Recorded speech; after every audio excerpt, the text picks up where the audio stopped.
Welcome to the Media Storm studio. We are lucky to be joined by two very special guests. Our first guest is a psychotherapist who specializes in supporting survivors of sexual violence. She is an award-winning international campaigner leading the fight against FGM and is currently serving as the advocacy director for the Girl Generation. She is about to become a 3-time Media Storm guest. Welcome once again, Dr. Layla Hussein. I want to break a record, obviously, at Media Storm. Thank you so much for having me. Really happy to be here. And our second guest is a Somali-Irish humanitarian worker and activist who has dedicated her life to saving countless girls and women around the world. She's the founder of IFRA Foundation, an international charity with the aim of the absolute abandonment of FGM in Somalia. Welcome via Zoom from Somalia, Ifra Ahmed. Thank you for having me. And really great to see Layla Hussein. Oh, Ifra, so good to see you. Especially for Zero Tolerance on FGM Day. Yeah, absolutely. It was such perfect timing because Layla, you proposed this episode to us as a friend of the show. And then I thought, well, I know exactly who we need as a second guest, Ifra, because, and if any listeners caught the Channel 4 show that I was in on Monday, you may remember Ifra from the show, who actually takes us around Somalia and tells us about FGM. Ifra, have you seen the show? What do you think? No, I haven't seen it because people call me in Ireland and they told me they saw me on Channel 4. I was surprised. You've got bigger and better things to do than watch yourself on Channel 4. No, really, I would love to see it because I really want to see also the outcome of those young British who come to Somalia, how the reaction and what they have learned and how they see my tour in Mogadishu. I'm so jealous that you got to see. I haven't seen Mogadishu since I was 10 years old. Really? And I'm 44. So it's on my plan every year. It's part of my healing journey at the moment. I need to go back and just say hi and yeah. Well, the reason we're here is to talk about FGM Zero Tolerance Day and FGM in the media. Now, this week saw FGM Zero Tolerance Day. Layla, could you just tell us more about the day, what its purpose is, and what this year's theme is? So, for us who are working in this campaign, and I think Ifrah will agree on this, for us, there's no a day. We're working on this every day. For us, it's an everyday issue. It's a day that's been picked to really highlight the issue of ending female genital mutilation. And I'm actually glad we're using the term FGM because what myself and many others, 230 million women, have experienced is actually mutilation. It's not cutting or circumcision, which the media have been doing for a very long time. So really my purpose this week is really just to keep reminding people of the language we're going to be using. I'm glad you went straight to language because, yes, FGM as a term, if we say it in full, female genital mutilation, is telling. But there are still a lot of euphemisms used when it is in the media. One of the ways that it's commonly been described is as a traditional cultural practice. And there has been some development, right? I think if I just go back a little bit, a few years ago when I was training as a therapist, my professor, who was a Nigerian woman, really challenged me on this because I kept using the word traditional cultural practice. And as a therapist, when you're working with someone who's experienced any form of violation, you need to part of your healing is to call it for what it is. And she challenged me quite a lot to why I kept referring to it as a traditional cultural practice. I think through that journey, it led me to today. I mean, we use the wrong language. For example, traditional harmful practice, cultural practice, even the word practice. Tell me where we use the word practice for something that violates human beings. So, you practice yoga, you practice well-being, you practice to be a good human being. We never say we practice violating children. Hopefully, by using the right language, maybe we might get stronger political will, better resources. Because if we keep reframing it back to something traditional or cultural, because for me, tradition and culture, it's my food, the way I dress, music. I don't think it should be harmful. So that's where language really, and obviously, and it's not just the media, I think all of us working in that space use that language so we all play the role. So I'm trying to encourage others. Can we step back a little bit and reflect on this language we're using and actually the harm that has caused? That's how it is, Lilo. And that's how, they say there's a cultural practice. Instead of saying it's a human rights violations. Like as we see, it's a human rights violations. It's young girls without her will, has been brought it and cut it and sew it together, and we're claiming for the culture. As you said, culture is something You're proud of. Yeah. you're proud of, and Yeah. you wear the clothes, you eat the food. You say that sambusa is a Somali culture, and when you wear beautiful, colorful red dress, you say this is how we get married and our culture. Yeah. I do think also when we describe something as a cultural practice, it makes it something people don't want to touch. You know, either on the one hand, they're cultural awkwardness and sensitivity, and we shouldn't get involved, and that's when sort of the left becomes its own enemy. Or on the other hand, on the flip side, it's some people just don't care as much about migrant children or black children, and calling it cultural practice makes it something that people then feel apathetic about if they don't think it's part of their culture. So I wonder if there's a distancing. Yeah, I think that's literally what language does. Because the moment you wrap it around culture and religion and tradition, it already puts a barrier, because you cannot now not step in case you offend. And especially in the UK, we are so good at this, right? Because for a very long time, we don't want to offend people. And I think Britain historically has a history of feeling, because of colonization and everything else Britain has taken part in the world, there's this fear that they're going to be seen as harming other cultures. But actually, if this was happening to white girls, there'll be an outrage. And all we're asking, can we have similar outrage? By putting it into the cultural traditional practice framework, actually, then you are being racist. That's what I'm always saying, especially to the left. I'm like, no. Then you're saying it's okay, girls that look like us, to suffer and for the world to be silent. So to give listeners a sense of the scale of this, a 2023 study by the University of Birmingham found FGM is the fourth leading cause of death among African girls, with mortality rates nearing those of malaria. Now, this usually occurs due to blood loss or infection, and researchers in the study looked at countries where FGM is happening, and they found about 44,000 excess deaths of women and young girls each year. By contrast, the issue is barely covered in the media, and not just in countries where it's most prevalent due to massive social stigma as well as censorship, but all around the world. Bear in mind, FGM is a massive problem in countries with diaspora populations, including Western countries our listeners are tuning in from, which we'll get into. But in the UK, there has been almost no news articles about FGM in any legacy media since October last year, where there was an incredibly rare criminal prosecution. We did a search. The Guardian had the most articles mentioning FGM of any legacy media, with 17 reports in a year. After that, numbers fell sharply. The BBC News has published 10 articles mentioning FGM in the past year, including all world news articles. The Telegraph had 5. The Independent, we found 3. And in the Times and the Sunday Times, there was just one single article in the past year. Given how massive a global crisis this is, why do you think there is relatively such little media attention? Because I think FGM has been primarily affecting non-white girls. It's really about race. I think, again, to give a bit of a context, FGM is a global issue. So we now know it's also affecting women in Asia. They're already estimating 150 million are in Asia alone, Middle East, Africa. And now I recently met women from Colombia, so we know it happens in South America. So again, it needs to be framed as that. I think if there were white women who came forward and said, we've been affected by it, I think there'd be an outrage. I think race definitely plays an element, your ethnicity, where you come from in the world. The reason the world has been silent for so long is because it's primarily been seen as an African issue. And I think this is a quote from WHO: the most vulnerable human being that's left behind is the African girl child, and FGM affects that girl. That's why no one talks about it. And I think literally, even when you relook at this context, we're calling it sexual violence and it's assault, it's child abuse. But really, when you think about the context of FGM, it's actually torture, because you're torturing another human being. And it's done very publicly. That's why survivors don't come forward. How do you come forward when a group of people have watched you being violated in such a way?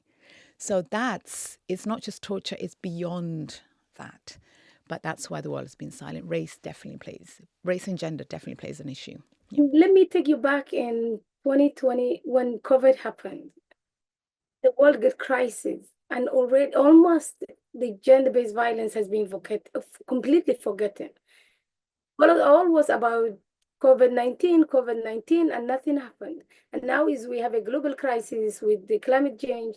Same thing again. Gender-based violence have been forgotten. But crisis has made it forgotten about women's rights, especially FGM is seen very little. So when I started speaking out, I was not the survivor. I was this victim of female genital mutilation. And I was described as a victim. We being really strong to speak out. Like those women who want to speak out, even they see how we come through on being an activist, how hard it was, how we've been described by the media, how we struggle ourselves. And they have seen everything. And every woman would say, I don't want to go through this. And I have witnessed many young women saying, I am not going through what you have been through, speaking on public and being, criticized by the community, being called a victim, not the survivor, not being given the voice you want to give to the community. So that's also one of the other biggest issues that media, how they describe us, we as activists. And some of us, even the media have damaged because of the way they have been treated and described on the media. So the media have to bring really a language that we appreciate as an activist to speak out. How can the media also have a positive impact, bringing the voices of those women instead of making their culture? It's your problem, it's my problem to protect those young people. The way people care about global crisis, way the people care about the coronavirus should be care That's about gender. right. Yeah. Yeah. And I think that so many important points there. And I think one of the biggest things that we have to do is address that common misconception that FGM doesn't exist outside of Africa. Right. And it is a significant issue in the West, as Ifra explained there. In Europe, over 600,000 women are living with the consequences of FGM, and 190,000 girls are at risk across 17 countries. Here in the UK, the government estimates that around 137,000 women have undergone FGM and some 60,000 girls under the age of 15 are at risk. But that data hasn't been updated for a Right. few years on their website. It was like Right. 2019, 2021, I think. And NHS figures show that there's been a big It's rise more than lately, that. right? It's because in 2013, there was a Channel 4 documentary called The Croaker, which really we had a big public outrage. The government really did make significant changes. I remember in 2015, the NHS introduced compulsory reporting and recording. We weren't even being recorded. I wasn't recorded as an FGM survivor till 2015. Really? And I've been here since 92. So there's still so many women that are still not recorded, still not getting the right information. And unfortunately, the training for health professionals and school teachers, everybody, the police is still not compulsory. I mean, yeah. And so what does that say? Those are the numbers we have. They're out of date and it's been rising. In the US as well, the Center for Disease Control and Prevention estimates as many as 500,000 girls and women in the US have undergone or at risk of FGM. And while there are laws in place in all these countries to tackle it, there are almost no convictions, just 3 in the UK since 1985. And that is in spite of thousands and thousands of offences. So we're clearly doing something wrong. And Ifra, I'm interested because you were involved in changing the law in Ireland. And I wonder how you accomplished that and really just how much of a difference that change could make. I was disturbing person. I was, Troublemakers, yes. So in Ireland, I remember meeting one of the Irish politician, Labour Party, a man called Joe Costello, and he was embedded. And I don't know, somehow I targeted him because I feel he was genuine and he was great man. And Ireland, they did not have a law. Then I feel that I should target this guy because he can help. And through him, mobilized with the politician. That is how the bill was passed. And I think 3 years ago, or almost 4 years ago, there was first case of female genital mutilation. So having the legislation in Ireland has have given a really big impact to the community, because the community, through the awareness we have done it, they know that there is a law. That's good that we have law and people really know that there is a law. And you know we are lucky we have the police and the community policing and the society are working together. So yeah, and the politician as well. It's really amazing. And you know, for me, I think it's worth pointing out, Ifra, you came to Ireland as a refugee and have been pivotal in changing their law for the better. But this touches into something I really want to talk about, because one of the few places that FGM does sometimes come up in our conversation is in the immigration debate. Yes. Now, FGM, as many point out, is largely contained within communities that originally had migrant roots, and it has been used as evidence of a clash of cultures or to make the case against immigration. And if the reason that this came up for me is because we were filming in Somalia, learning about FGM in a TV show that was about migration. And one of my fellow travelers had strong preconceptions of migrant men as misogynists and predators, and learning about the prevalence of FGM in Somalia exacerbated those fears. And even now on Twitter or X, I've seen people be like, well, isn't this proof that we don't need people from these countries in our country? So what would you say to people who see FGM as a reason against accepting refugees or migrants? How do we separate being anti-FGM, and I hate that I have to ask this, from being anti-migrant or anti-Islam? And I think we do have to ask that because people are saying it. There's so many layers to this response. I know. I mean, for one, I am so sick and tired of hearing this framing that FGM is a Muslim issue. FGM is practiced by all faiths, from Muslims to non-believers to Christians to Ethiopian Jews. So this narrative that it's a Muslim, I think the reason people has used the word Muslim, I think the women who came forward, who were very brave, came from a Muslim community. So that really should tell you what Muslim women are really like, if they can actually step into this space. So that really tells you your view of what you think of Muslim women are. Because if we can stand, because I'm a Muslim, if I'm a Muslim, so that's one bias that we need to really put aside. And this idea, I mean, we cannot help that a certain group of people will always associate it with migration issues. This is a bigger issue. This is about patriarchy. Tell me where in the world patriarchy is not an issue. That's number one question. Ask yourself that question. If there is a place, I would like to go there. I would, I'm also still looking for that place. And by the way, FGM fundamentally happens to control the female sexuality. Again, tell me where in the world we're not trying to control female sexuality. Because, we can put the argument of labiaplasty into this conversation. Again, it's about language. Labiaplasty, we said, it's you're tucking in. I remember reading it. You're tucking in the clitoris and trimming the labia. I mean, it's type 2 FGM. Right, yeah. So for listeners, labiaplasty, you might know it as sort of design of vagina, cosmetic vagina. surgery. Who can forget Gemma Collins on The Only Way is Essex bragging about her £2,000 designer vagina? Like literally. You can cut the labia, you can cut the clitoral trim hood, but, type 1, type 2, type 3. But what we are saying yet again, in order to be accepted as a woman, whether you call it FGM on this side of the world and it's barbaric and it's terrible, but in the UK, it's the second cosmetic surgery now, because we are telling young girls and women, something's wrong with your genitalia, you need to tuck it in. So those who are saying it's a migration issue is not a migration issue. That's what I'm telling you.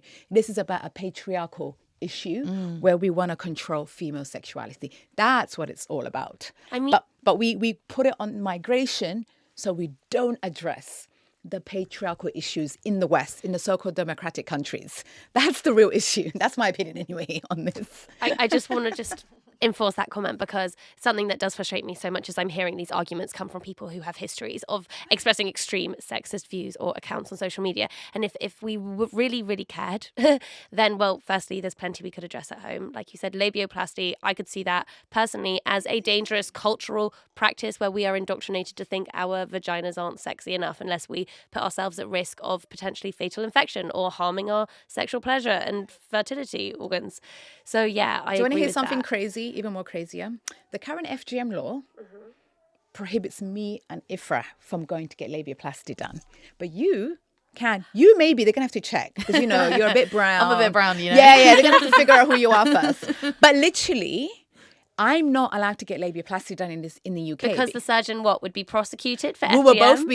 We'll both be in trouble, because apparently I'm not smart enough, right, as a black woman to make a decision about my body. There's the other argument. So the only difference between really, really fucked up FGM and actually quite okay, civilized and cosmetic and commercial FGM is our race and nationality. Labiaplasty is offered on the NHS for girls under 16. Did you know this?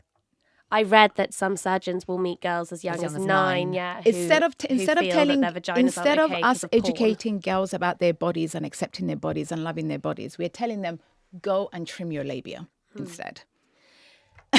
That's the big issue. So to those who think this is a migration issue, please go and educate yourself. Right. This is a global issue against, I mean, I think the term that I'm seeing a lot, there's a gender apartheid that's happening. I think this is what this is under. Like, we've been told it's a separate issue. It's not. This is literally, there's a war against female sexuality, and that's what's under attack. And tell me where in the world that's not being attacked. From the US to the UK, there's a severe attacks on women's bodies. Yeah. Ifra, do you have anything to add? Leila said all, This is always me and Ifra's dynamics when we go to places. Leila and I, we are completely so different. Leila has this strong language that she says everything. For me, I little bit about political. We want to. You work with politicians, yeah, and I'm too angry to be around politicians. So it's right. I mean, it's a completely two different things about being an immigrant or being cut, and we all know that is a human rights violations. And every mother wanted to protect her daughter. Every mother wanted to save her daughter for this harmful and they call so-called traditional cutting, which is a human rights violation. So I think is a completely separate, and people want to mix up and say that this is their own culture. Story repeats again and again and again when they say is this. So is a different. And you remember when you team in Somalia, and I was explaining about female genital mutilation or gender-based violence, and when they have seen their own eyes, maybe they appreciate that the whole thing about immigration, why people wanted to go to UK if they have peaceful life, if they have been protected their rights of being who they are, if they have given every right they own, their body and things like that. Somalia has been a war over 30 years and people are still struggling with life. And I would say that in my work with refugees in camps, I have met multiple times women and girls who are fleeing and seeking sanctuary because they're fleeing FGM. And so this is just one more case on the real importance of refugee sanctuary in this world. The EU estimates some 20,000 refugees seeking asylum in Europe have undergone FGM. So that's also important. My daughter was born basically country that she's protected, and she was born from mother who actually believes that she has a right to live, she has right to be educated, she has right to her body, she has right to say no. Yep. But imagine this child who is in Somalia who doesn't have all this right, and mother is looking for to protect it. Thinking about every mother who actually goes to genuine smuggling or living in the country for better life. I see the future. I see my own daughter. That's what she wants, your daughter. Because she has suffered for gender-based violence. She has suffered for female genital mutilation. She has suffered to give birth to her. She has suffered to raise her. And now she's looking for better life, her own child. So that is the difference. Something that I'm so struck by in this conversation is really just the bravery of survivors and the importance of listening to survivors. And, Leila, you told us that your work, much like this podcast, stems from people who have lived experience of the issue at hand. And it is rare in mainstream media when covering FGM for them to be able to speak to survivors for so many reasons. Many are underage. Many might feel, too much shame to speak out. Some might be worried about the effects on their family. Some might just be in an impossible situation, being censored. So I really just want to kind of hammer home the importance of a survivor-led approach to your work. Actually, I think any large movement in the world has been led by those affected, right? Whether it's the civil rights movement, the Me Too movement, it was survivors speaking out. And this is how I feel about this issue. I mean, at the girl generation, we now have a survivor-led initiative. So we were really making sure survivors are also safe. Because Ifrah and I can tell you some crazy stories where we were not safe. Oh, go and work with politicians, but no one told us the risks of that. I remember when I presented a documentary for Channel 4, I had to go into hiding. Like literally, I was moved home a few times. My address was protected. I couldn't go and buy a washing machine from Curry's because my address would not appear in the system. Because really, our lives were really at risk. But with this initiative that we now developed at the Girl Generation is to get, survivors to really think about, okay, so if you take this route, have you looked at the safety? Do you have a therapist? Because, for me, the emotional toll this takes on you, it's devastating. How do we address this issue and tackle it the way it needs to be if we don't create a safe space for the survivors? Actually, when I messaged you and a couple of other people, I made the intention to talk to people who could make me feel safe. That's because I've been here before, so I knew I could be in a safe. But sometimes it's not safe to talk to every journalist. That's just not safe. And I know that's not safe for me anymore because you're asked crazy questions. So it's important that any survivor you speak to, that you do create that safe space and safety element, because your aim is always not to do harm. That's so critical in this work. Let's try. I mean, we're human. We will harm some way, but can I at least make that my intention? Not to harm. So survivors have always been the forefront of any movement where changes have been made. Yeah, no, Leila, I do really agree because, I remember coming to Somalia and there was zero understanding on female genital mutilation and also zero media publication. And I remember sitting on one of the private TV that they said they want to interview me about, I don't know, the guy was not really explained what I have to talk about. And when we sit down, I remember he said, we are going to talk about rape and sexual violence and female genital mutilation. All the fun stuff. Yes. He said, no, I cannot talk about. No. What? You are here to raise my voice and I'm here to say to you what is right and what I see. The media can damage sometimes because I remember when I was coming to Somalia back in 2013, I was talking to one, and journalists, they are not your best friend, even they are your best friend. I remember one of my journalist friend, and I told I'm going to Somalia, and then I said, I remember one question I was asked was, are you going to ask your mother why she had? And then I said, yes, I will. And next day was headline about FGM activists going back to Somalia to question grandmother, and that was said. That's so bad. But Ifrah, that led to, do you remember the photography project, Face of Defiance? Really came out of that. This is a project I founded a couple of years ago because I was so sick and tired of the media because they always want to show the dark side of us as well. They don't show the other woman who's funny, laughing, sexy, beautiful. Is always this sad person looking down. Like that's because that really fits in with the narrative. And so we learned to create our own initiatives around this so we can protect ourselves and educate other media platforms. Yeah, because honestly, I follow Lola's Instagram and it is like more about fashion than FGM. I wish more people picked on my fashion. I'm like, come on, like stop focusing. But that's a really good point about positivity, though. Yes, there's another side to us that's not been seen. I mean, Ifrah, I met her as a model. I never seen the media ever mention Ifrah was a model. What? Ifrah was a model. Yes, that's how I met Ifrah. Yes. Okay, so positivity, and actually, like positivity is really important because FGM is really underreported, but even more underreported are positive stories to do with FGM. Rare studies show significant improvements since awareness campaigns have taken root, especially in East Africa, where FGM prevalence decreased from 71% in 1995 to 8% in 2016. West Africa showed slower progress, but prevalence still more than halved. So it's really important to show this because it shows how important your work is and how much of a difference it is making and how much of a difference coverage of FGM can make. So that listeners know how they can get involved and help you with the change that you do. Ifrah, to start, will you tell us where people can follow your work or how they can get involved and help? And I know I always take example Tesco.